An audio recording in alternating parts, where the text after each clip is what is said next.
ईदगाह कहानी भाग 3। 11 बजे गांव में हलचल मच गई। मेले वाले आ गए। मोहसिन की छोटी बहन ने दौड़कर भिश्ती उसके हाथ से छीन लिया और मारे खुशी के जो उछली तो मियाँ भिश्ती नीचे आ रहे और उसके लोग सिधारे। इस पर भाई बहन में मारपीट हुई। दोनों खूब रोए। उसकी अम्मा यह शोर सुनकर बिगड़ी और दोनों को ऊपर से दो दो चांटे और लगाए। मियां नूरे के वकील का अंत उनकी प्रतिष्ठा अनुकूल इससे ज्यादा गौरवमय हुआ। वकील जमीन पर या ताक पर तो नहीं बैठ सकता। उसकी मर्यादा का विचार तो करना ही होगा। दीवार में दो खूंटियां गाड़ी गई। उन पर लकड़ी का एक पटरा रखा गया। पटरे पर कागज का कालीन बिछाया गया। वकील साहब राजा भोज की भांति सिंहासन पर विराजे। नूरे ने उन्हें पंखा झलना शुरू किया। अदालतों में खस की टट्टियां और बिजली के पंखे रहते हैं। क्या यहाँ मामूली पंखा भी ना हो? कानून की गर्मी दिमाग पर चढ़ जाएगी कि नहीं?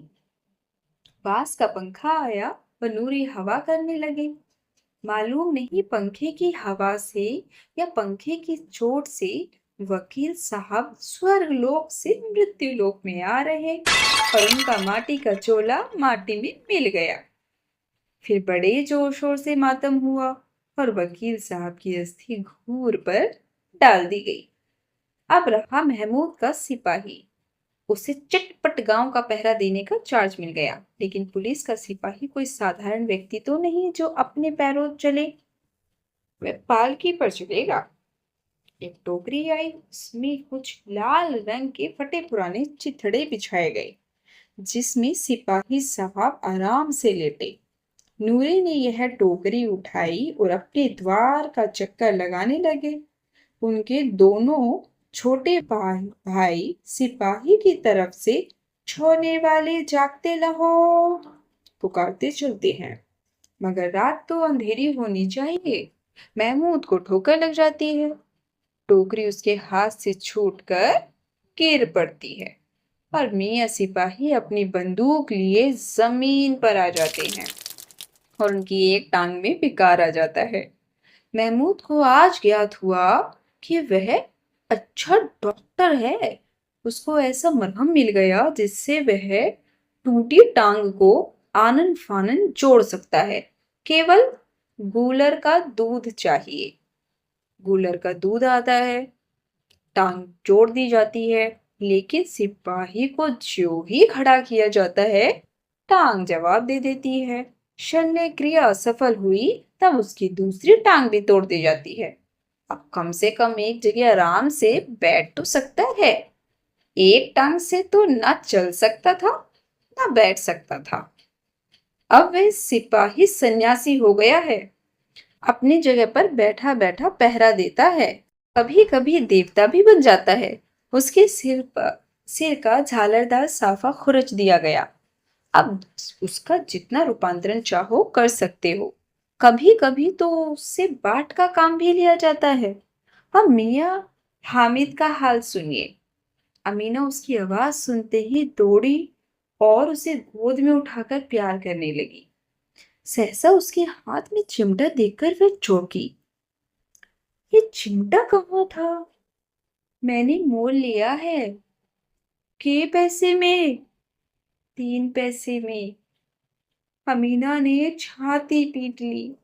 ये कैसा बेसमझ लड़का है कि दोपहर हुआ कुछ खाया न पिया, लाया क्या चिमटा। सारे मेले में तुझे कोई और चीज ना मिली जो ये लोहे का चिमटा उठा लाया? हामिद ने अपराधी भाव से कहा। तुम्हारी उंगलियां तवे से जल जाती थी, इसीलिए मैंने उसे लिया। बुढ़िया का क्रोध तुरंत स्नेह में बदल गया और स्नेह भी वह नहीं जो प्रगल्भ होता है और अपनी सारी कसक शब्दों में बिखेर देता है। यह मूक स्नेह था। वो ठोस रस और स्वाद से भरा हुआ। बच्चे में कितना त्याग, कितना सद्भाव और कितना विवेक है। दूसरों को खिलौने लेते और मिठाई खाते देखकर क्या इसका मन कितना ललचाया होगा। इतना जब्त इससे हुआ कैसे? वहां भी इसे अपनी बुढ़िया दादी की याद बनी रही। अमीना का मन गदगद हो गया। और अब एक बड़ी विचित्र बात हुई। हामिद के इस चिमटे से भी विचित्र। बच्चे हामिद ने बूढ़े हामिद का पाठ खेला था। बुढ़िया अमीना बालिका अमीना बन गई। वह रोने लगी, दामन फैलाकर हामिद को दुआएं देती जाती थी और आंसू की बड़ी बड़ी बूंदें गिराती जाती थी। हामिद इसका रहस्य क्या समझता? तो कहानी यहाँ समाप्त होती है। आशा करती हूँ आप सभी को बहुत अच्छी लगी होगी। धन्यवाद।